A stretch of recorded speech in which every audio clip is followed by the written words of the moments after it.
Okay.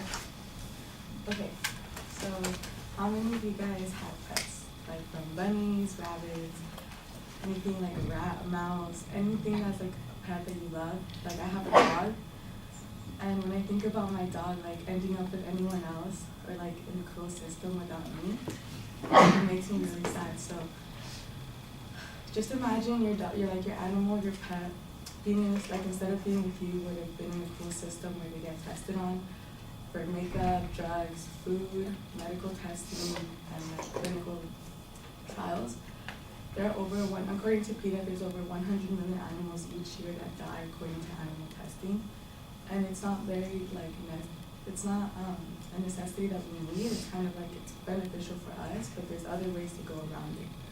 I feel like if any person in the street were to hurt an animal, or if you see like dogs in Fight Club, it's like frowned upon, or like you're judged for doing that, and also you could get like in big trouble. So why is it okay for the government to do it? Why is it okay for just people because you're scientists or doctors? Why is it okay for them to hurt animals? So what happens to these animals is they're tortured, and they like not only is this what happens to them, this is what happens after they're tortured. They have their skin burned off, they have screws drilled into their head, they have they're like immobilized and they're put in restraining orders, not restraining orders, sorry, but like in restraints where they can't move, and they have toxic fumes that help them die faster, and that's like just the ending process. That's not even what actually happens with the testing. So this makes them very like traumatized psychologically. It doesn't really give them like, they don't know how to act with other people, so they get crazy and they get like super wild, and a lot of the times like people say that that's why it's okay to do it on them because they're already crazy and stuff, but they're like this because some of these animals are just raised to be like, they're just born to die, and the whole process, they never have an actual life. So what we can do to stop it is, since like we don't know, a lot of us don't know it, but our tax money goes towards funding for that. So it's used, as well as the NIH money. Their money goes towards that. They play a bigger part, but a way that we can stop that is by reaching out to the NIH, and you can just say that, according to PETA, you can just say that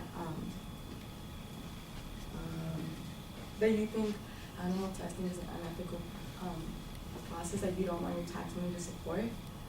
And another thing that you can say is that you want your tax money to be redirected to clinical or modeling science instead of actual cruel testing, and that can also be a big help.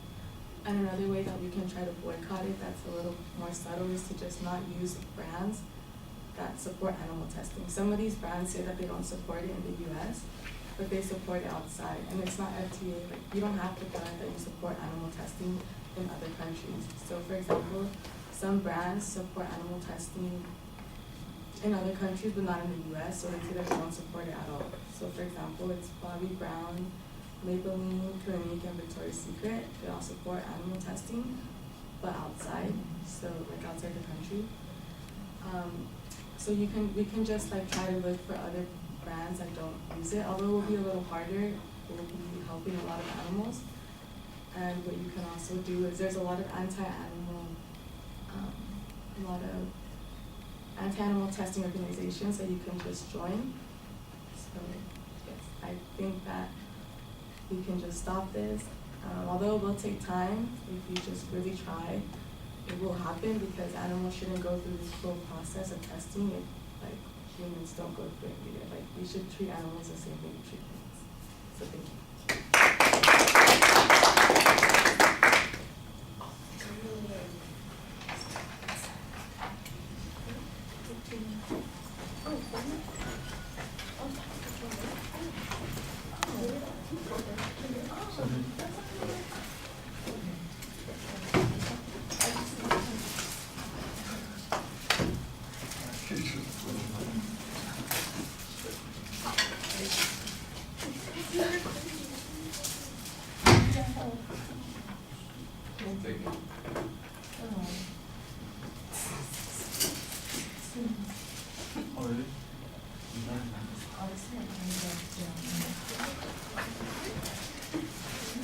All right, well, your kind of self-examination and reflection at the beginning, I think, is kind of an effective way to get us emotionally involved in what's going on.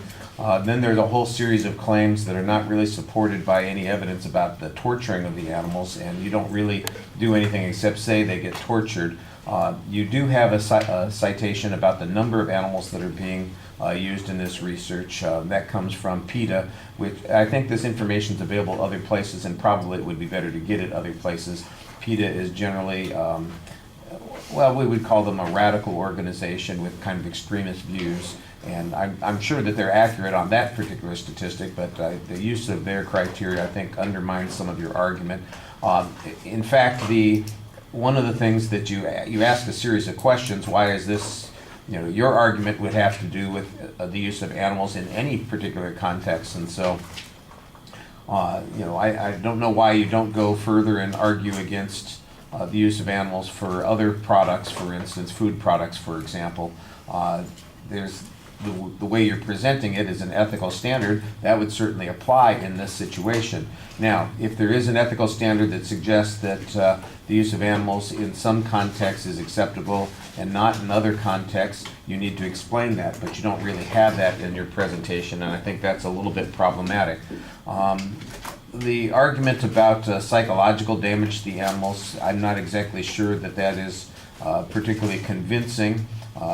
You don't really tell us what kinds of animals. You make it sound like there are 100 million dogs, cats, and assorted other critters that are being experimented on, and I don't think that that's the way it's presented is not necessarily a complete reflection of what those numbers represent. I don't want to get into it, but I think that there are some, substantial number of those animals aren't the kinds of animals that you were thinking of as being your family pet. They function in a completely different way. The tax dollar issue is okay if you want to argue that we shouldn't be supporting this kind of research, but there's not any explanation of what the research is supposed to accomplish, whether or not it accomplishes any of those things, what we would be sacrificing if we gave up this research. You just kind of, go with this emotional appeal about, how much you love an animal and how you would identify with the animal if it was in this particular situation, how awful that would be, and that's as far as it goes.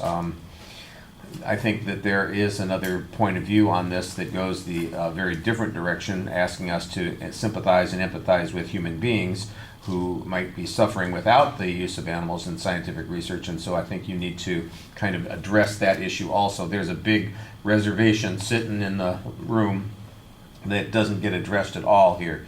And you kind of conflate two different kinds of use of animals in research.